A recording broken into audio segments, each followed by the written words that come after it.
All right, today's topic is the reproductive system, and we're going to work on the male reproductive system first.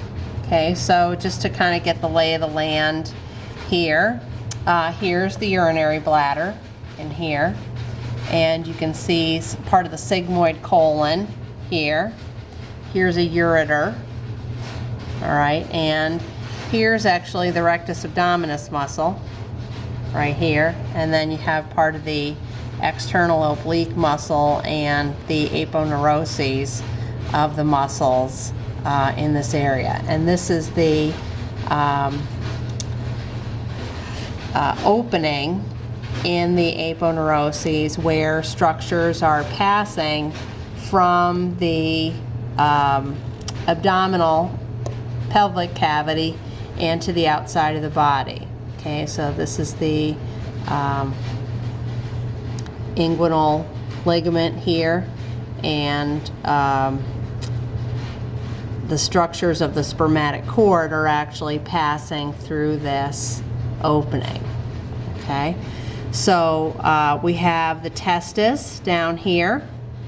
Okay, so here's the testis actually in the scrotum. Okay, and then here's the epididymis. Okay, the testis is the location where the sperm are produced, and you may remember from the histological specimen how those seminiferous tubules were inside the testis, and that's where you have the stem cells that allow for sperm production. After the sperm are produced, they are just kind of dropped into the lumen of the seminiferous tubule and pushed by fluid pressure into the epididymis, where they mature. Okay, so coming into the epididymis, the sperm can't really swim actively, but as they're leaving the epididymis and they receive the stimulation from the contents of the semen, they should be able to swim. Okay, now connecting the testis and the epididymis again to the anterior body wall is the spermatic cord, and the spermatic cord is always outside of the abdominal cavity, and it is a collection of several types of structures. So you have the ductus deferens inside there, but you also have capillaries in there. You have lymphatic vessels, which you can't really see. You have nerves that you can't really see. So that's all here wrapped in connective tissue sheaths as part of the spermatic cord. Okay, now once you get into the abdominal cavity, when you go past the inguinal ligament and through this opening here, the inguinal canal, and into the abdominal pelvic cavity, then the arteries, veins, nerves, lymphatic vessels are going to go off in one direction. The ductus deferens is going to go off in another direction by itself. So that's where you can see the ductus deferens by itself. And it always loops over the ureter, or I should say typically loops over the ureter. So you have to remember that the testis actually started out in the abdominal cavity near where the ovaries are in the female. Okay, and as a child grows, there's a ligament connecting the testis to the skin that doesn't grow, and it keeps the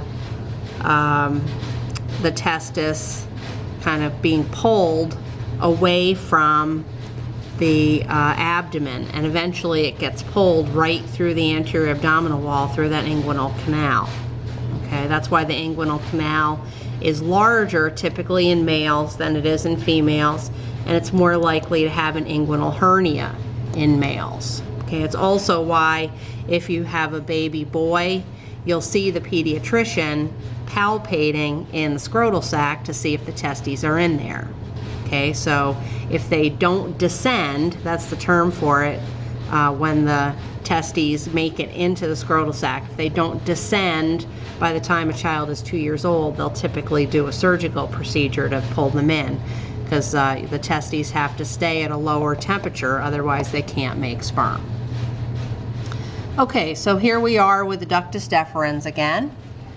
We're following it around, and we can see a cut version of the seminal vesicle here, which is one of the glands that's going to produce secretions that are added to the semen.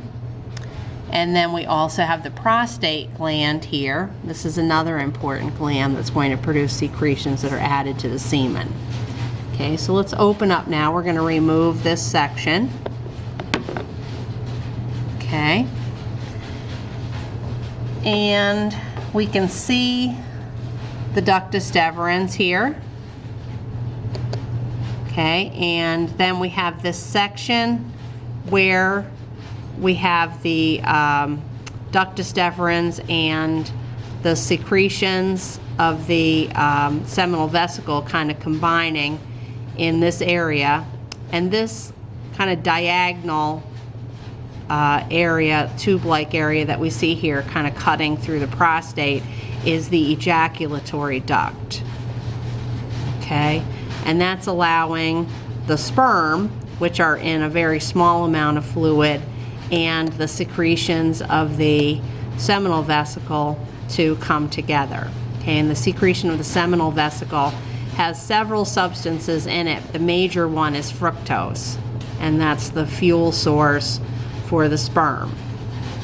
Okay, now after the sperm get through the ejaculatory duct, they get into this tube, which is the prostatic urethra. Okay, so the urethra in males does double duty. It's a urinary structure to carry urine from the bladder to the outside of the body.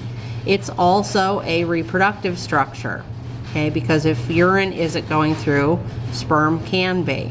Okay, so in this case, the sperm would be moving in, and a new secretion is going to be added, because here's the prostate around this part of the urethra. So the prostatic secretions will be added, and they have chemicals in them that help to activate the sperm. So this will cause the sperm to start actively swimming. Okay? You can see how close the prostate is to the urethra, and it's a good visual to think about if the prostate starts to enlarge, how this can affect how much space you have for the urethra and affect how well urine can move through this part of the urethra. Okay, from there, then we have the shortest section of the male urethra, which you can't see too well here.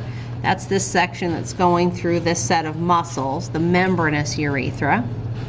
Okay, and from there, it's going to move into the penis.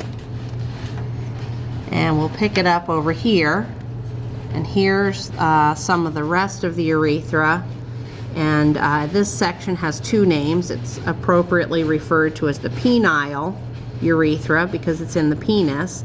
It's also referred to as the spongy urethra because it's surrounded by one of the types of erectile material that we have in the penis.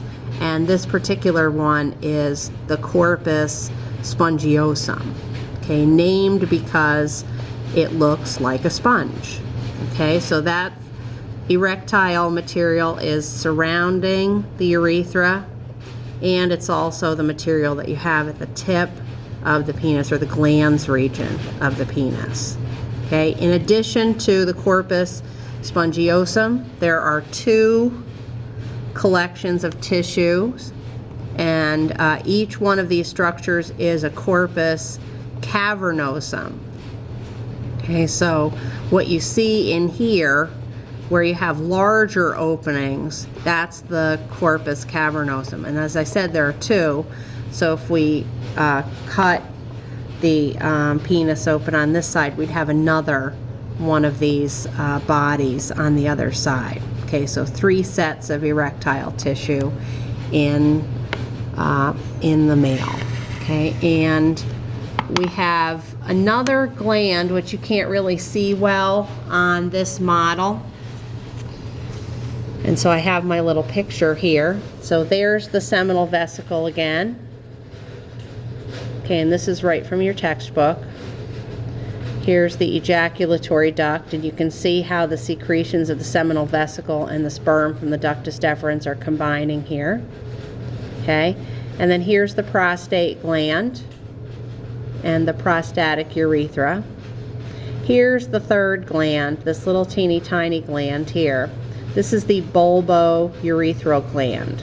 Okay, and you can see it also has a duct, and its secretions are going to move into the urethra just ahead of the rest of the secretions and kind of clear out any urine residue that's in the urethra, kind of ahead of the rest of the semen, so that the sperm don't accidentally get damaged by any of that material or harmed as they're going through.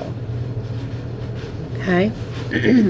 You can also see the membranous urethra better in this view because we have an actual section all the way through. So prostatic urethra in the prostate, membranous urethra going through the set of muscles that make up the pelvic floor. You'll see them listed as the urogenital diaphragm in your textbook, and then the spongy or penile urethra. Okay, one more view of the male.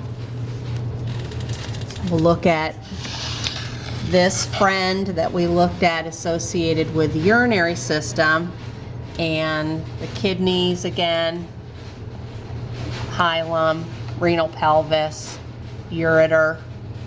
Okay, and that brings us down to the urinary bladder, and we're here looking at the posterior surface of the urinary bladder.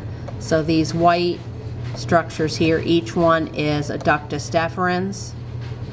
These kind of peachy colored structures, each one of those is a seminal vesicle. And then the structure here with the kind of striped look, that is representing the prostate gland.